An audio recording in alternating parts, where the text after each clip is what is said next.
Welcome to Nerds Amalgamated, a podcast that covers the latest events in science, pop culture, and gaming. I'm the Professor, aspiring game developer, sci-fi aficionado, and completely and undeniably a geek trying to take over the world. I'll be breaking down news from tech to gaming. I am the DJ, a humble nerd, a big weeb, and a watcher from the halls of the multiverse. Just kidding. Anyways, I'll be breaking down all things comics to movies to anime. Join us and stay hydrated as we quench you with witty banter, unintentionally hilarious hot takes, and trivia more fun than a night at the pub, courtesy of Nerds Amalgamated. Welcome back to Nerds Amalgamated. We've got another great episode for you. We're talking about why we should fix TF2. That's Team Fortress 2, not Titanfall 2, or any of the half dozen other games that abbreviate to TF2. The new Crow movie, and the project to save the Arctic Fox. Well, DJ, how long has it been since you've played TF2? A long time ago. Yep, the game's been out for 20 years or so now. Mm-hmm. But it still has a core of people who love the game. And right now, the petition to fix TF2 is sitting at nearly 320,000 subscribers. Pretty good achievement. Yeah, it's a good-sized petition. And the reason for this is that the game has been overrun by bots, specifically cheating bots. Makes sense, yeah. Bots will join servers and either cheat and one-shot kill everyone, or gang up and have everyone who isn't a bot kicked from the server. Unfortunately, Valve don't seem to care about this. At what level do they don't care about it? Is it like you send in the complaint and they don't read it, or they send a generic message like, oh, we're sorry to hear your concerns, come back in about a few days, blah blah blah. I don't know that they've actually responded to anyone for quite a long time. Valve are one of those companies where it's known to be difficult to actually get onto them. Now, if you want to solve the problem yourself, you can spend a bit of money and pay the bot creators to not kick you. But apparently those bot creators have then gone and doxed people using that personal info they got from the payment. Oh, shit. Yeah. So it's basically blackmail with and more blackmail. Yep. And I get the feeling that as long as Valve are still making money from TF2, they're not going to actually make any changes. With Valve though, I mean, with that much of a push, you would think like every other games company would pay attention. Why isn't Valve paying attention to this though? Is it just because they're seeing the dollar signs in their eyes are too overpowering to see the concerns, or? I think it's a combination of money is coming in, so don't break what's working. Yeah. Don't fix what isn't broken. And also that Valve has an interesting corporate structure. They have a very flat structure. There's not a whole lot of leadership. It's a more democratic process to decide what gets done. And apparently nobody in Valve has enough pull to get people onto working on fixing TF2. They probably want to work on some new exciting project rather than maintain the old project. So in other words, they just want to leave it alone and be done with it. Yeah, and I'm not a TF2 player, but I really care about this because I think this ties into the Stop Killing Games campaign. It's an example of what happens when players aren't given the tools to be able to run their own servers. By default, TF2 uses a matchmaking system. Yeah. It does have a server browser, but a lot of games don't have them these days. So a dedicated team of admins could maintain a server of their own and wouldn't need any input from Valve. But instead of really doing that, Valve would prefer to have people join through the matchmaking system, which just dumps you straight in with bots and defeats the point for new players because new players don't know where to go to join custom servers. You know, it'd be actually funny. Imagine a T Fortress game, just bots versus bots. see how it goes. Yeah, that's probably already happened. I remember in Counter Strike Source, you used to be able to do that. Oh yeah.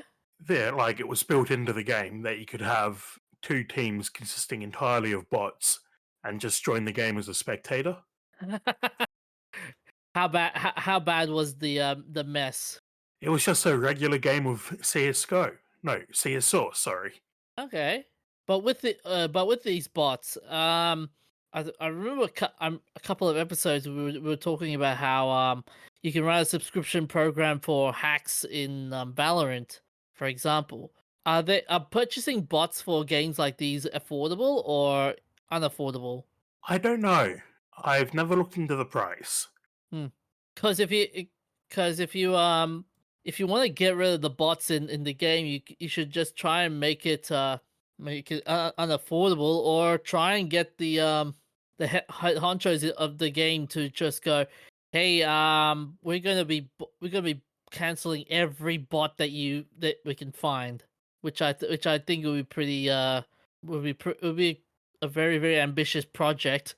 Look, it's whack-a-mole. Every time you take out one bot creator, another one will pop up. Yeah, yeah. But there's a really no reason Valve should be running the game Hmm. with bots driving everyone away. They're leaving it to rot Hmm. while adding in new microtransactions so that they can keep making a trickle of money off it. And plus, I mean, while bots can be a pain in the ass when it comes to shooting games, there are some. It could sometimes be fun at the same time. Like, do you remember the old N64 game, Perfect Dark? I've never played it, but I do know about it.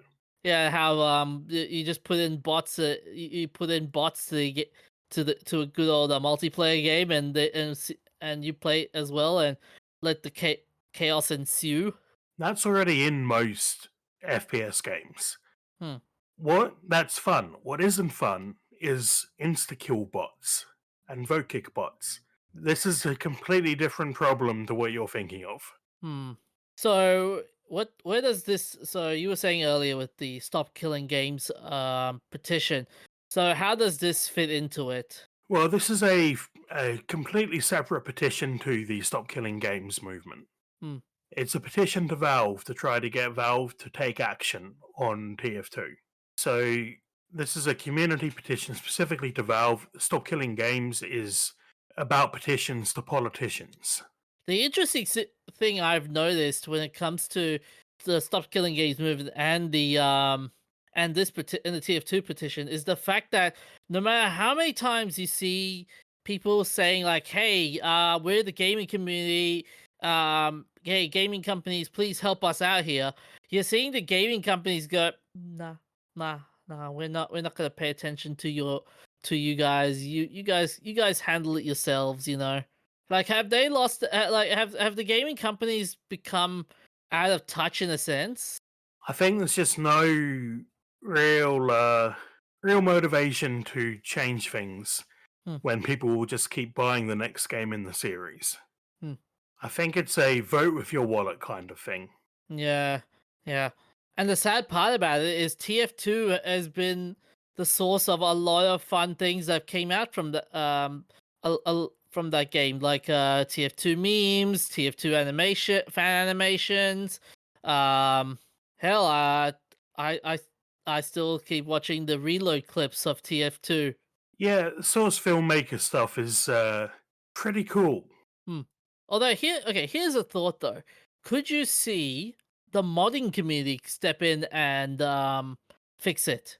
If Valve are saying hell no, we're not gonna fix it, we're not gonna fix it. Could you see someone else coming in from the outside to fix it? Yeah, I could. And funnily enough, it's one of those other games that starts with TF2. Titanfall 2 has a fan made mod that gets you into community servers that are moderated Hmm.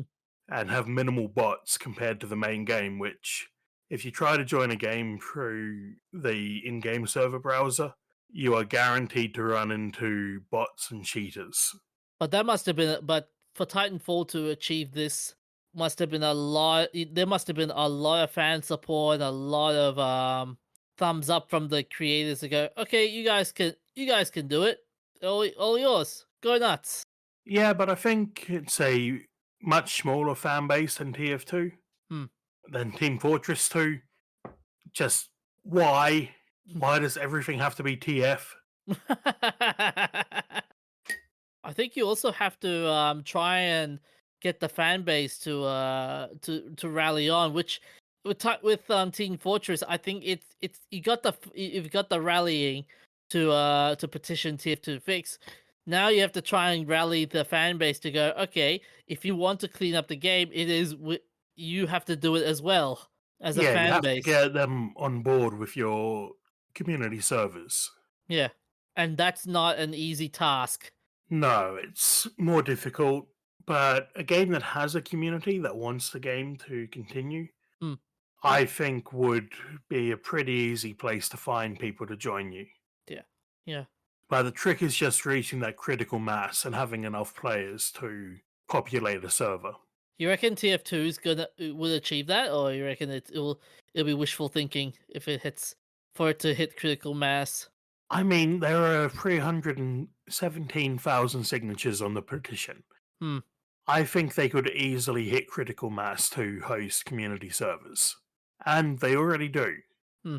So I think there's probably someone in that community who is smart enough to do what Titanfall's North Star team have done and basically fix this problem for Valve. But they shouldn't have to. Yeah. The game shouldn't be left to rot. It's a classic. Oh yeah, yeah.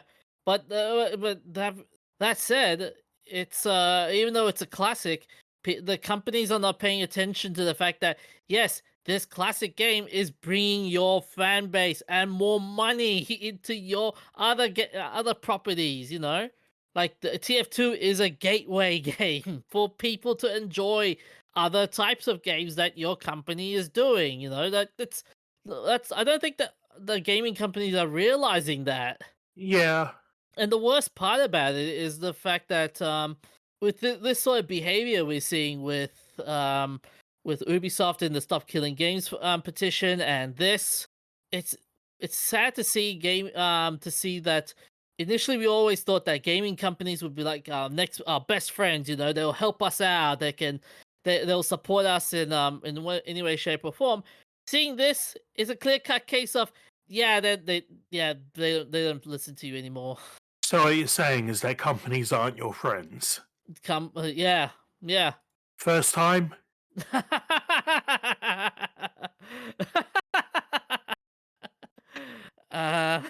First time. I mean, you look at and what's also amazing is the fact that you're seeing when you see game companies being game companies bowing to fan pressure like Helldivers 2 for example, and how that was a it took a lot of effort from the fans to get the companies to push back, like, and you see this, it feels like, hey, what the hell, man. But as I was saying, it's interesting to see, for example, Helldivers 2 and how much pushback it took for the companies to go, "Hey, you know what? We're gonna back down. Let's just back down from it." And even then, they haven't really backed down. Yeah, but and then seeing and then you see this one and you see these examples, you kind of like, yeah, this is they're not backing down. Yep, Speaking of all things gaming and all, did you see the Summerfest by any chance? I did. There's a few things there that I'm keeping my eye on. Yeah? Mostly indie stuff. Fair enough, fair enough.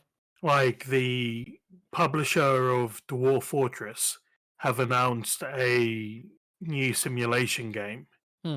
It's going to be set in a fully simulated city, which extremely ambitious. But if anyone can do it, it's someone who's got experience of Dwarf Fortress behind them. Hmm. We'll talk about that we'll talk about that later. Yeah, we should move it along to Yeah. the next topic. The Crow. What can I say about the Crow? So ever since the trailer came out, a lot of people are going, "Nope, I'm not gonna watch it. I will never watch it, even if you pay me to watch it." Uh, a couple of people have come out saying that this movie is unwatchable. One such person is the Entourage director Cliff Dorfman, who penned two abandoned drafts for the reboot in 2012 and 2014 before Rupert Sanders and Bill Skarsgård were attached. This Is he product, just jealous that he isn't the one they picked to write the script? I don't think so. I don't think he's jealous, but the unfortunately Dorfman couldn't keep a credit on the project. He hints that he's keeping an eye on it, and he claims that he has seen the final product at a screening conducted by the studio producing the film, Lionsgate. And Dorfman went to X to post his reaction and didn't hold back. And this is what he said: "If hypothetically one happened to see a screening of The Crow, which Lionsgate is releasing in August, one might say it's horrible, it's unwatchable, don't waste your money, or can't believe it's so much worse than the original. It is, and don't." I mean, I think we called this when they announced the movie a few months ago. yep. See, I'm okay. While you can say that, yes, okay, it does. It's the movie's going to be crappy and all. Let's flip it. Let's flip it on the other side of things. What if this is kind of like, okay, it's so crap that you'll still watch it? As in, so bad it's good. Yeah, like remember Morbius and how horrible it was, and yet people watched it. I don't actually know anyone who watched it. I know people made memes about watching it. Yeah, and and some bright soul even a added the whole movie on Twitter.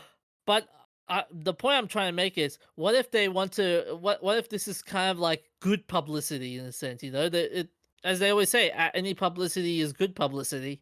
Yeah, that's not entirely true. In what way?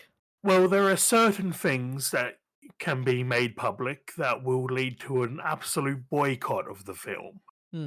So, no, not all publicity is good publicity, just most of it is. Hmm. But then you would get like but then you also get the hate watchers that will just, even though you tell them don't hate watch this movie, people will still go to it and watch it. And then they'll complain when they watch a horrible movie. Yeah, but then the reason why people would complain about it because they were fans of the original movie and and they'll just say like, yes, I deeply care about this movie, and this movie just, yeah, it just ruined what I wanted it to be. Like Velma, for example, horrible it is, and people still, even though people said no, don't hate watch it, people still hate watching it, and we're now seeing a third season of Velma. Oh boy. Third season? Really? Yeah, they teased the third season, sadly. And the jokes are worse than the last. So yeah, I yeah. But as I said, like, you could use the negative publicity as a way of saying, yes, this movie is so bad, you will watch it just to laugh at it. Well, will you be watching it? I'll I might just watch it just for a laugh. Yeah, if I'm really down down in the dumps, yeah, I will watch it. Would you? I've never seen the original, Ah, okay. and I just don't watch that many movies these days. Is it because you still going through that June hangover? No, I'm just more interested in games and Fair enough. books, Fair enough. and waiting for Snowpiercer to come out. Dude, that show is not going to come out, man. Even if you say, even if you have That's where blind you're faith, wrong, kiddo. it's not It gonna comes out come next month. It took them 2 years, but they finally found a distributor. Oh, they did now. Who's the distributor this time? AMC. Oh, good. That's good to hear. So AMC are showing the first three seasons, and then the final season when it comes out in uh, about 5 weeks. Okay, okay, that sounds good, pretty good. So yeah, it is actually coming out. That's good. I mean, what took them so long? Were they trying to build creatures and stuff in the snow? No, they actually. This is way off topic, but they actually finished the fourth season, Uh-huh. got cancelled after the third, and then had to wait until someone bought the fourth season before they could release it. Hmm. Makes sense. Because they were owned by TNT, who are owned by Warner Brothers, and we all know Warner Brothers has found that infinite money glitch, Yep. where if Yep. you just cancel everything, somehow you make more money. Oh, I was gonna also say with the with the fact that it's a former writer that said this review. The one other thing I have to ask though is, would you trust a former writer of a show of a movie that hasn't really like, even though he's penned drafts of it and he's now saying like, oh yes, this movie is crap.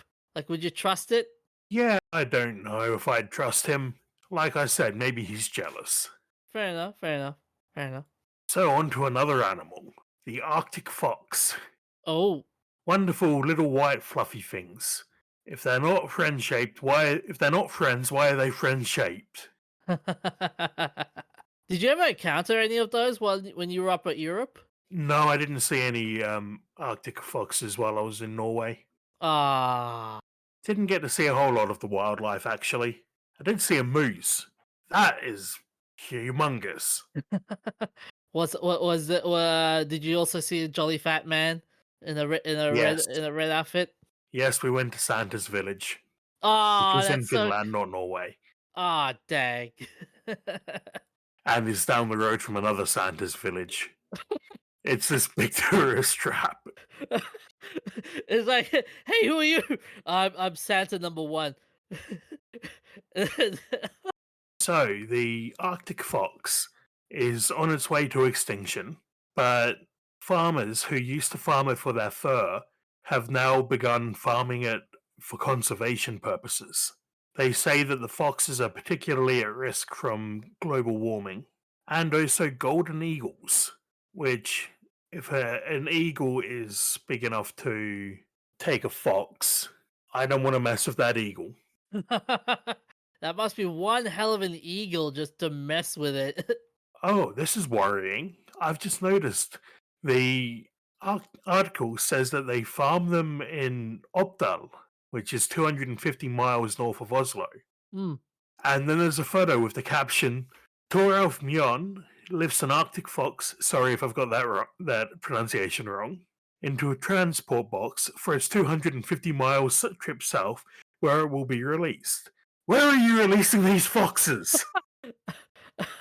So they're also making sure that they breed a genetic resiliency into the population. Hmm. Because part of the problem was that with the population crashing, there's a bottleneck. So now they need to make sure that they're breeding foxes that aren't closely related to preserve the genetic lineage. I mean, And they are unfortunately being outcompeted by invasive red foxes. oh dear. Yeah. Apparently, the red foxes are usually kept south by the cold weather, Hmm. but have begun moving north. I mean, you would think like with the red foxes and the snow foxes being part of the same same genetic family, they would get along with each other. But nope, it's yeah. Yeah, nature doesn't work that way. Ah, damn. So, what are the biggest barriers people have encountered in terms of dealing with saving these foxes, aside from aside from the competitive red foxes and whatnot? Well, apparently, it's the eagles. Hmm. They are trying all these different things to deter the eagles, but it's just not working. Hmm. I'm reading an article. I'm reading a Wikipedia page about the eagle. They said they're very large raptors, range from 66 to 102 centimeters in length, and its wingspans are broad and can range from 1.8 to 2.34 meters. That's That's five. pretty big. Oh yeah, that's 5 foot 11 inches to 7 foot and 8 inches. Not as big as a wedgetail, though. Or an albatross. And there's a picture of their talons and how crazy sharp they look. Yeah, you don't want to mess with eagle talons. Nope, nope. They will rip you apart. Yep. Yeah, they said here that the other problem that the team are facing while trying to build a diversity is the diversity by introducing genetically distinct foxes in areas. It's the habitat as well. Yep, the habitat is changing because of climate change. Hmm.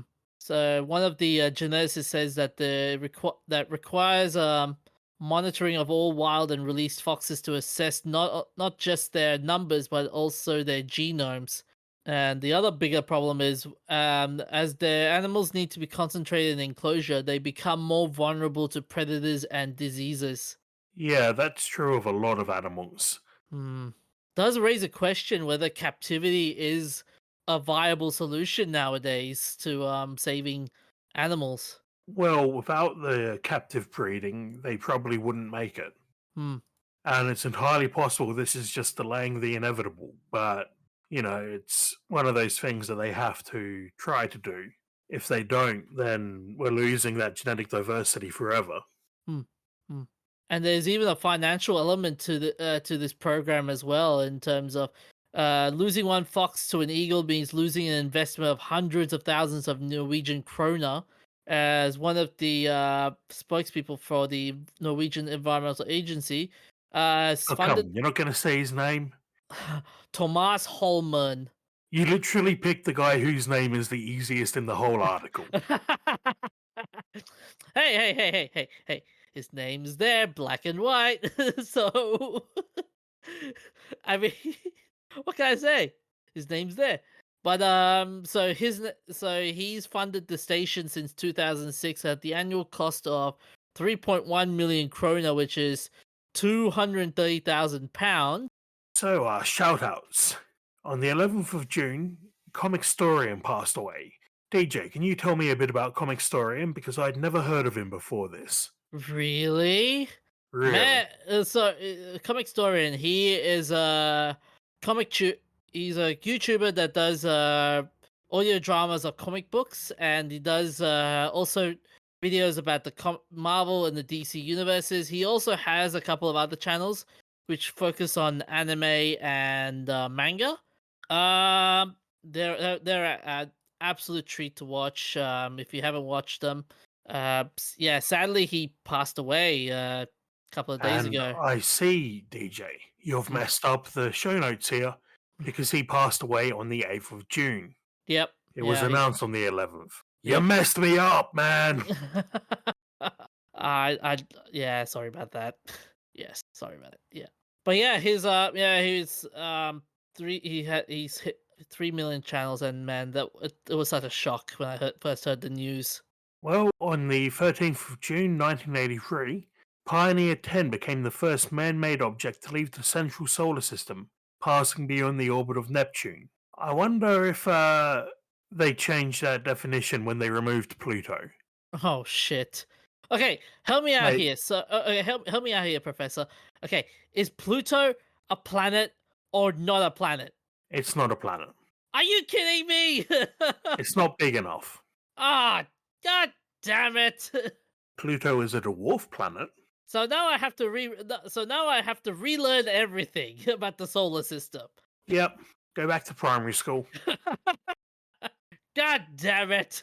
So yeah, on June 13th, 1983, it crossed the orbit of Neptune and left the solar system, which in the past would, like on this date, would have been including Pluto. So they must have recalculated when they ditched Pluto from the solar system.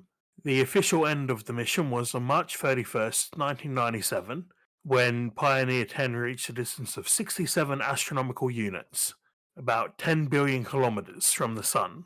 And there was a phone number where you could access a recording provided by TRW, made by slowing down and converting Pioneer 10's data feed to analog sound, which is pretty cool. You can still do that sort of thing. civilians can download the raw data feed from a bunch of different satellites. And I think also the James Webb Telescope releases its raw data. Oh yeah. On the 13th of June 2010, a capsule from the Hayabusa spacecraft returned particles of the asteroid 25143 Itokawa by landing in the Australian outback. The probe arrived at Itokawa on the 12th of September 2005 and parked itself in the same orbit, traveling around the Sun, because Itokawa did not have enough gravity to provide an orbit for the spacecraft. On the 20th of November, it landed for 30 minutes but failed to collect a sample. On the 25th of November, a second landing was attempted and the sample was returned. It landed at Woomera, South Australia Hmm. on the 13th of June 2010. It's not the only time they've dumped space junk on South Australia. Hmm. NASA did the same with Skylab Oh yeah. How did by that pan accident. out? It was supposed to come down in the ocean, but it came down over Australia. How did it pan out? Was the sample safe or was it just it Well, there was was no sample return in Skylab. okay. The the South Australian government did send a ticket for littering to NASA, though. The Hive user mission did return a sample, though, which was returned to JAXA. So, It, DJ, what is our whacked up, messed up moment? so as I was mentioning with the Games Fest Summer Games Fest that came out, so you've heard that Silent Hill 2 remake is coming out as well, right? The trailer? Yes, I have. So, with that in mind, have you ever seen the movie Jacob's Ladder? I haven't. Ah, okay. So it's a horror movie of sorts that came out in 1990, and it starred the guy that was in the Shawshank Redemption, Tim Robbins, and it's a story about how he returns home from from Vietnam War, still reeling from the violence that he saw and the death of his younger son that took place before his deployment. Now, in one of the scenes, he's wheeled in a gurney through a dilapidated hallway through uncaring doctors who insist that they're doing everything they can upon him, asking for his chiropractor. A little girl is curled up in a fetal position on the floor, with no one seeming to acknowledge her. The wheels of the gurney spin out of control and it wheels on the hallways. Other patients of the hospital seem to be in extreme mental distress, one banging his head against the glass partition, which is covered in blood. Another one is a hooded man with no legs shaking his head violently at an unnatural inhuman speed. Now, do you know where that is from? Well, Not off you the say, top of my head. that is also featured in Silent Hill. Okay, I've never played a Silent Hill game. Yeah, so this famous head shake shot, which inspired the head twitching enemies in the Silent Hill games, was directly inspired by Joel Peter Whitkins in the 1970 photo entitled "Man with No Legs." And I'll show you, and I'll put the article there for you just to see what the shocking part about it. But yeah, that's the messed up part about it, the whole man with no legs, and yeah, that was very scary with the body horror and all. Oh, on the 13th of May. Hold on. How did our wacky movie come from May? Whoops. Whoops. Sorry. Did it, or is it a typo? That's a typo. Right. So on the 13th of June 2000, the movie Titan AE premiered. A Fox Animation Studios film, which was allegedly so bad that it brought down the entire studio. Yep. The plot is that a young man learns he has to find a hidden Earthship before an enemy alien species does in order to secure the survival of humanity. It was originally intended to be a live action film titled Planet Ice. It featured Matt Damon, Bill Pullman, Drew Barrymore, Nathan Lane, Jim Brewer, Janine Garofalo, and Lena Olin. That- Even though that movie was that had a very interesting cast. This movie was famous for another thing. You know Go what? on. This is famous for that song. Can you take me high? fire. You know that song. I don't know it, but your rendition is probably not helping things. Hey, I'm not using my natural voice. What are you talking about? So this is Don Bluth's most recent animated film. Yeah, and the bloodiest, the bloodiest, if I recall. Yeah, he also did The Secret of Nim and The Land Before Time. Yeah, which Eh, which I was gonna say, with those two movies, there were not even a musical as well, along with this one as well. Along with this one. yes, 3 Don Bluth films that were not musicals. Hmm. Anyway, that's all we have time for. Where can we find us, DJ? They can find us on Spotify, that's com, Facebook, Twitter, Instagram, and YouTube.